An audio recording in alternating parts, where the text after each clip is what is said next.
Good afternoon. Today we're going to discuss the Smoot-Hawley Tariff Act, 1930. The Smoot-Hawley Tariff Act was U.S. legislation, June 17, 1930, that raised import duties to protect American businesses and farmers, adding considerable strain to the international economic climate of the Great Depression. The act takes its name from its chief sponsors, Senator Red Smoot of Utah, Chairman of the Senate Finance Committee, and Representative Willis Hawley of Oregon, Chairman of the House Ways and Means Committee. It was the last legislation under which the U.S. Congress set actual tariff rates. The Smoot-Hawley Tariff Act raised the United States' already high tariff rates. In 1922, Congress had enacted the Fortney-McCumber Act, which was among the most punitive protectionist tariffs passed in the country's history, raising the average import tax to some 40%. The Fortney-McCumber tariff prompted retaliation from European governments, but did little to dampen U.S. prosperity. Throughout the 1920s, however, as European farmers recovered from World War I and their American counterparts faced intense competition and declining prices because of overproduction, U.S. agricultural interests lobbied the federal government for protection against agricultural imports. In his 1928 campaign for the presidency, Republican candidate Herbert Hoover promised to increase tariffs on agricultural goods, but after he took office, lobbyists from other economic sectors encouraged him to support a broader increase.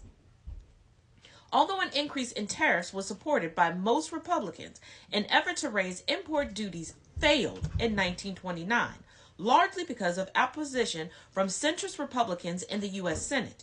In response to the stock market crash of 1929, however, protectionism gained strength, and though the tariff legislation subsequently passed by only a narrow margin, 44 to 42 in the Senate, it passed easily in the House of Representatives. Despite the petition from more than 1,000 economists urging him to veto the legislation, Hoover signed the bill into law on June 17, 1930.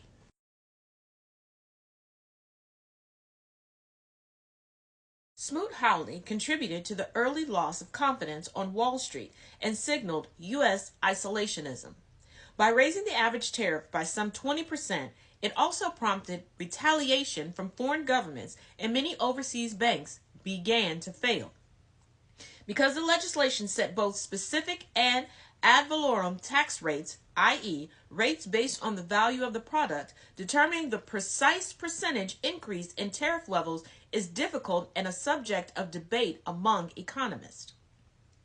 Within 2 years, some 24 countries adopted similar beggar-thy-neighbor duties, making worse an already beleaguered world economy and reducing global trade.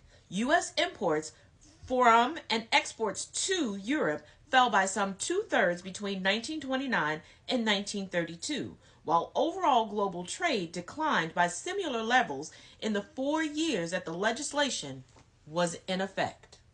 In 1934, President Franklin D. Roosevelt signed the Reciprocal Trade Agreements Act, reducing tariff levels and promoting trade liberalization in cooperation with foreign governments. Some observers have argued that the tariff, by deepening the Great Depression, may have contributed to the rise of political extremism, enabling leaders such as the Mustache Man to increase their political strength and gain power.